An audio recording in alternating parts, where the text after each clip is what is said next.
Evangelho de João, capítulo 14, versículo 1, diz assim: que o coração de vocês não fique angustiado. Vocês creem em Deus, creiam também em mim. Na casa de meu Pai há muitas moradas. Se não fosse assim, eu já teria dito: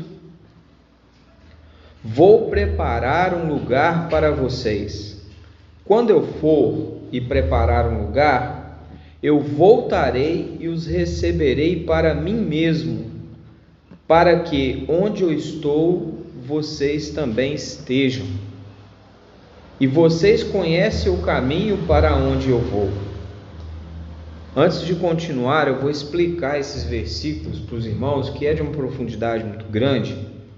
É o seguinte: Jesus está querendo dizer o seguinte: se não tivesse condições de resolver a nossa salvação, Jesus mesmo, ele fala: eu mesmo já tinha dito isso antes. Eu mesmo já teria pregado para vocês que não tem jeito, que é impossível vocês chegarem a morar com Deus, estarem salvos. Ou seja, Jesus está deixando aqui uma voz de esperança, uma voz de solução, uma voz de que estaremos em Deus, salvos em Cristo Jesus. E o mais interessante é que essa é uma das traduções bíblicas mais próximas do grego, que é o original em que foi escrito, em que esses dois versículos, o versículo 2 e o versículo 3, ele entra em questão de discussão de várias traduções que existem, aonde coloca como se Jesus tivesse uma dúvida. Existem traduções, Bíblias orientadas, que vai dizer assim: se eu for para o Pai, vou preparar morada, se coloca um se, uma condição, como se Jesus ele não fosse capaz de fazer isso.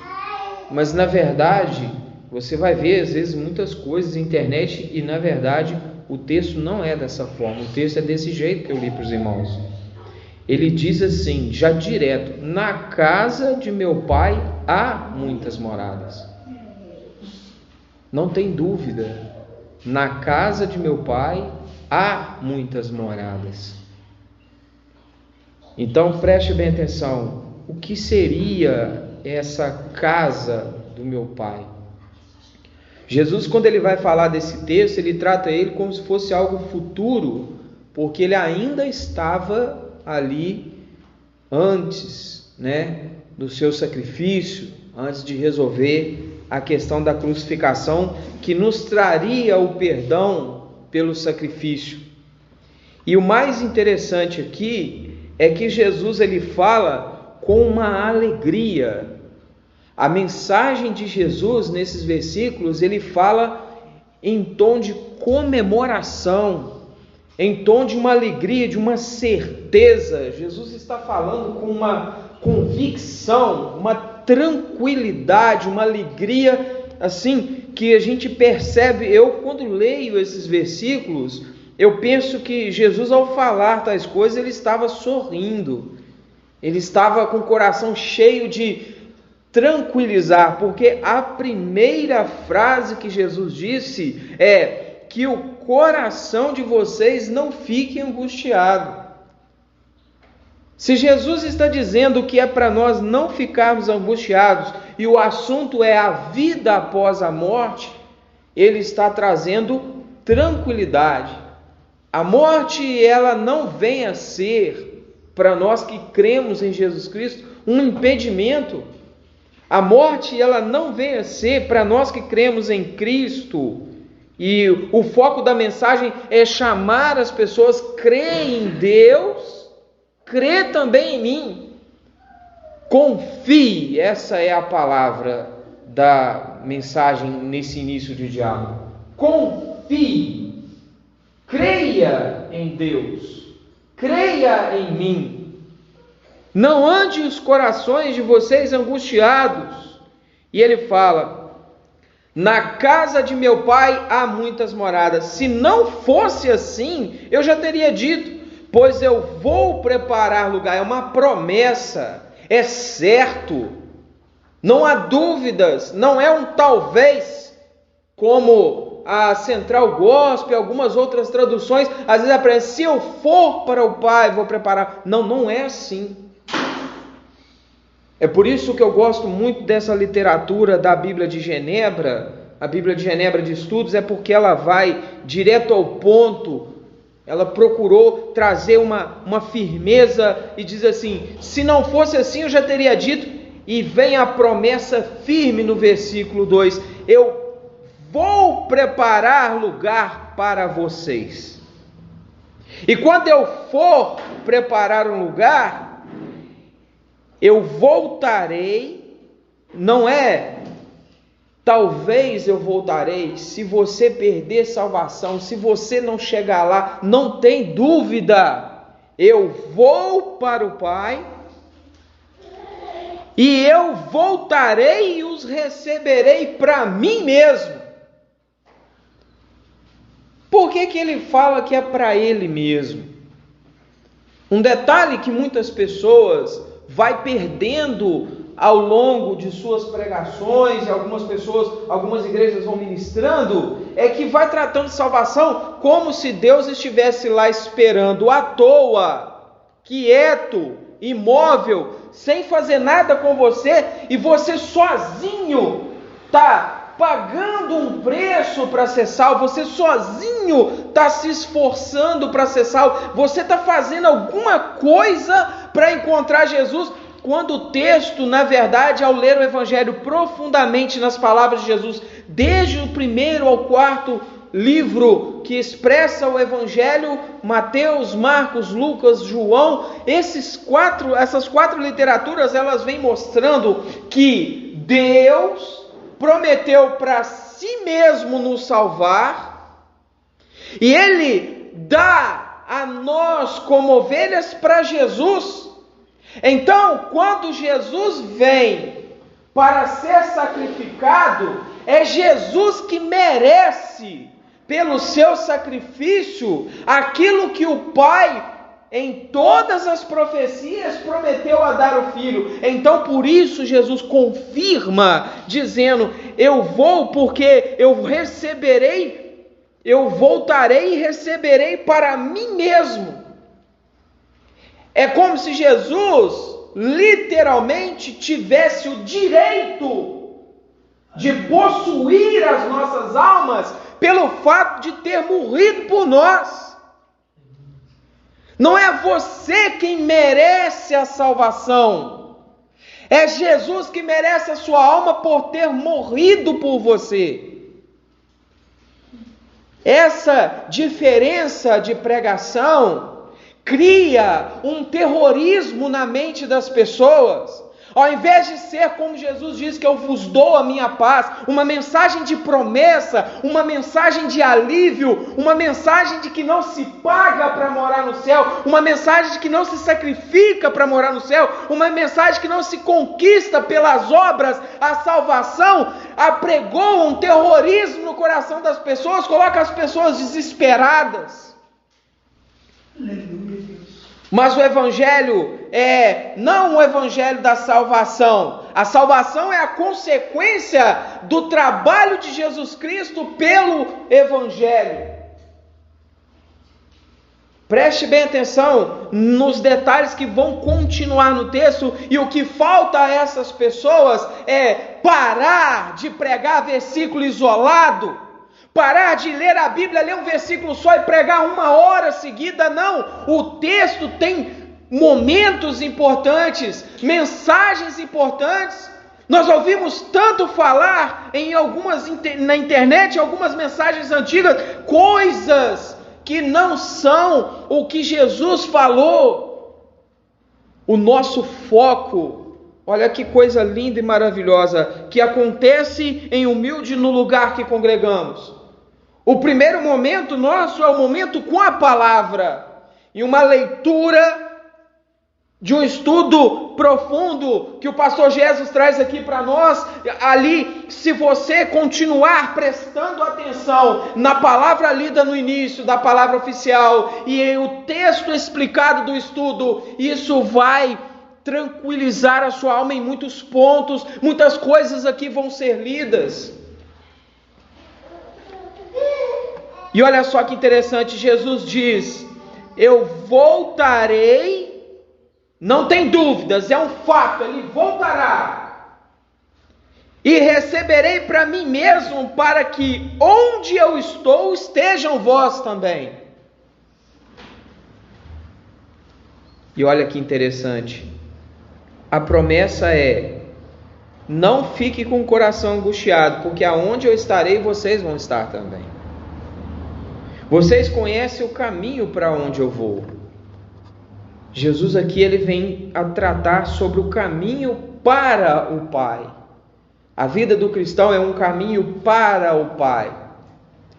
E eu quero tranquilizar as almas dos irmãos aqui nessa noite e dizer que quanto mais eu tenho aprofundado nas doutrinas da graça, da maravilhosa graça da salvação pela graça no Evangelho, mais eu tenho percebido que muitas pessoas que pensam que não vão chegar no céu por causa de um ou outro detalhe em suas próprias vidas, vão se surpreender, não é de ver pessoas no céu, é de ver a si mesmo no céu. Porque o amor divino nos trouxe à casa de Deus, alguns trouxe de volta, alguns trouxe chegando agora no nosso meio, alguns trouxe nos reunindo, continuando a congregar, mas aqueles que talvez dentro do seu coração pensam: eu não mereço o céu, eu não posso tomar ceia, eu não posso participar das coisas de Deus, e Deus em seu infinito amor e misericórdia, pensando assim: há detalhes a melhorar em suas vidas, mas são detalhes que a palavra de Deus vai deixar claro: nem a altura, nem a profundidade, nada vos separa, escolhido de Deus, do amor de Deus. Aleluia, Jesus.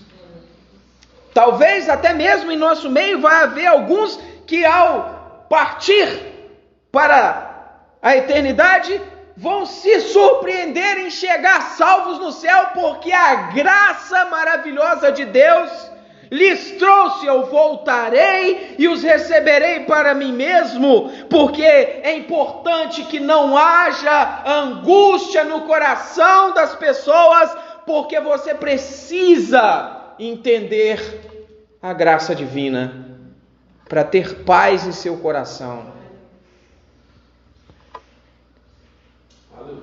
Então Tomé disse a Jesus: não sabemos para onde o Senhor vai, como podemos saber o caminho? E aí Jesus respondeu: o Espírito Santo provoca a dúvida no coração de um homem justamente para ter registrado a resposta.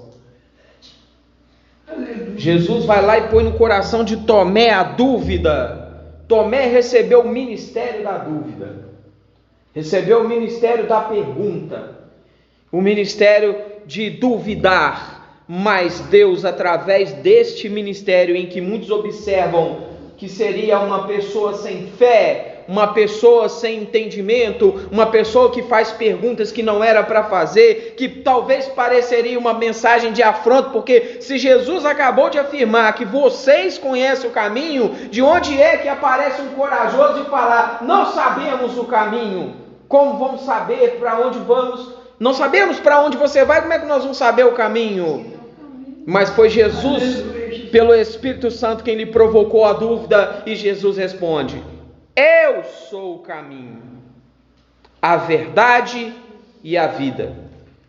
Ou seja, não é o seu trilhar que é o caminho, não é o seu esforço que é o caminho, não é o seu pagar preço que é o caminho, é Jesus que é o caminho.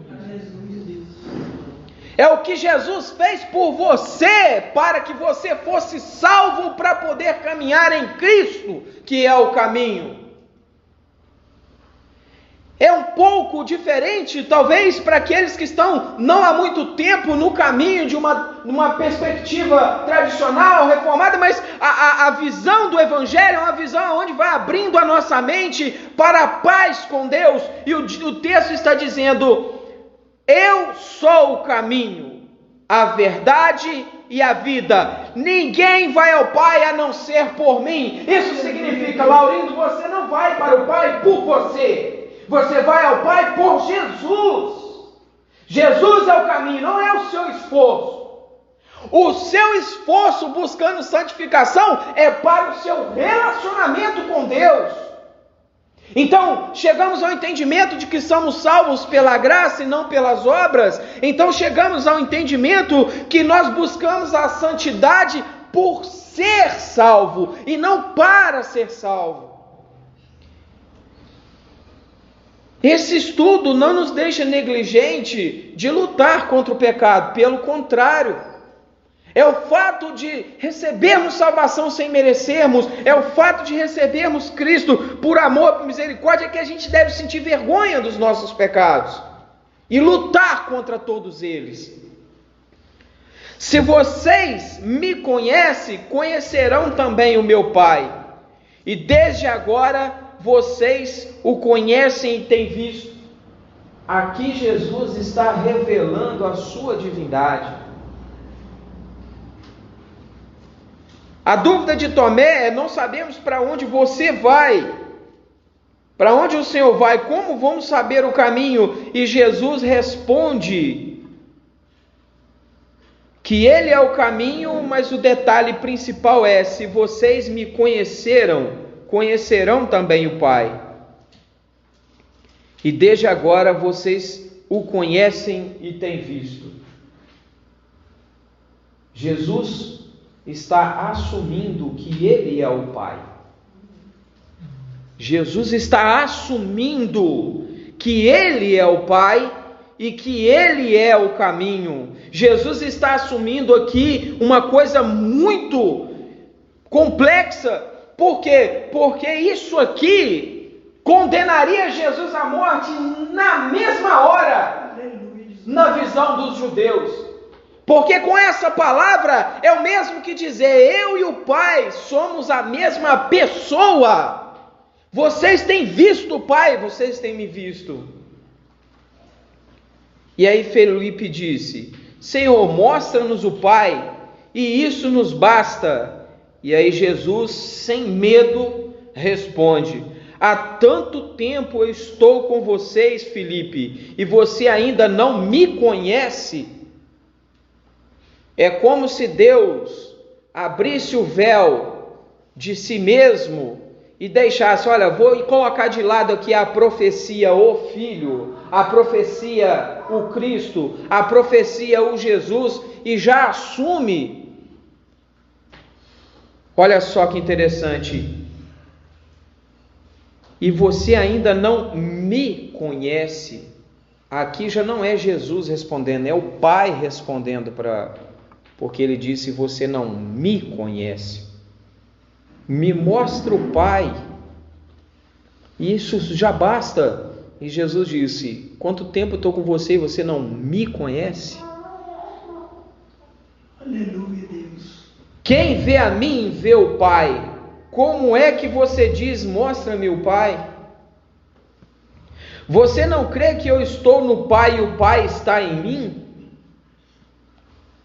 Jesus não está dizendo aqui que ele tem uma ligação com o Pai como Abraão teve, como Moisés teve, como profetas tiveram. Profetas que no passado tinham autorização para dizer: assim diz o Senhor.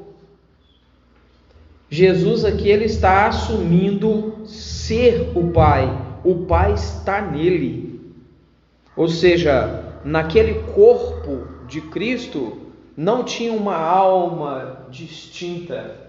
Era Deus possuindo aquele corpo dele. Não como o demônio possui pessoas. Não. A alma de Cristo ali literalmente de forma holística, completa, sendo uma única coisa, era Deus encarnado em Jesus Cristo. O corpo de Cristo é o corpo de Deus. Jesus Cristo é o próprio Deus. Nós temos na Bíblia, aqui no Evangelho de João, Jesus assumindo que não é uma coisa que é temporária, não, é o tempo todo, porque dentro do corpo de Cristo era ali diante deles o próprio Pai. As palavras que vos digo a vocês, não digo por mim mesmo, mas o Pai que permanece em mim faz as suas obras. Creiam que eu estou no Pai e o que o Pai está em mim. Creiam, ao menos por causa das minhas obras. Nenhum ser humano tem autoridade para fazer o que Jesus fez, a não ser que Deus permitisse. Em verdade vos digo, que aquele que crê em mim fará obras que eu faço e outras maiores fará, porque eu vou para junto do Pai. Por que podemos fazer obras maiores? Aqui não são obras maiores do que as obras de Jesus, obras maiores que as nossas próprias obras. Aqui Jesus não está dando às pessoas a serem maiores que Jesus. Tem pessoas que chegam ao ridículo de dizer, como eu já vi mensagem até do Edir Macedo, criticando Jesus por ter transformado água em vinho. Pasmem, e eu também fiquei, eu já me incomodo com as heresias desse lobo, mas muito mais com essa questão onde ele vira e fala abertamente: eu não concordo com isso. Jesus transforma água em vinho para embebedar as pessoas. E ele acusa Jesus naquela pregação de Jesus ter pecado naquele dia. Edir Macedo, da Igreja Universal, fez essa ridícula expressão. Aqui, quando Jesus fala que aquele que crê em mim também fará obras que eu faço, outras obras maiores fará, porque, Emmanuel, pela palavra de oração, uma coisa que não está à sua altura, alguém receberá da parte de Deus uma bênção, mas não foi você, foi Deus. Então você fará obras maiores que você pode fazer, porque é Deus quem fará. Mas Emmanuel, Laurindo, Jesus, eu, ninguém aqui é maior que Jesus. O que fazemos de maior é porque pedimos em nome de Jesus, e Jesus atendendo a nossa oração, Jesus que é maior do que nós, que faz obras maiores, que nós alcançamos pela palavra de oração, aí sim faremos obras maiores. Eu tenho dom disso, eu tenho dom daquilo, muita gente diz, mas a Bíblia diz que os dons são do Espírito Santo. Ninguém tem dom de nada. Eu comparo com certo respeito a alguns e com total desrespeito a outros mesmo, o ser humano como aquele jumentinho que Jesus montou no lombo dele quando foi ovacionado, gritando: Hosana, Hosana, filho de Davi. Depois que Jesus desceu do lombo do jumento, o que o jumento voltou a fazer? Haver festa e coisa em volta dele? Não. Ele estava bonito enquanto Jesus estava em cima dele. Porque depois que Jesus saiu de cima dele, voltou ao mesma coisa. Sem Jesus, não somos nada, não fazemos nada. Jesus disse isso: sem mim, nada podeis fazer. Esse é o evangelho puro e simples. Que Jesus é quem faz tudo, que Jesus é quem nos uniu, que Jesus é quem nos coloca para congregar.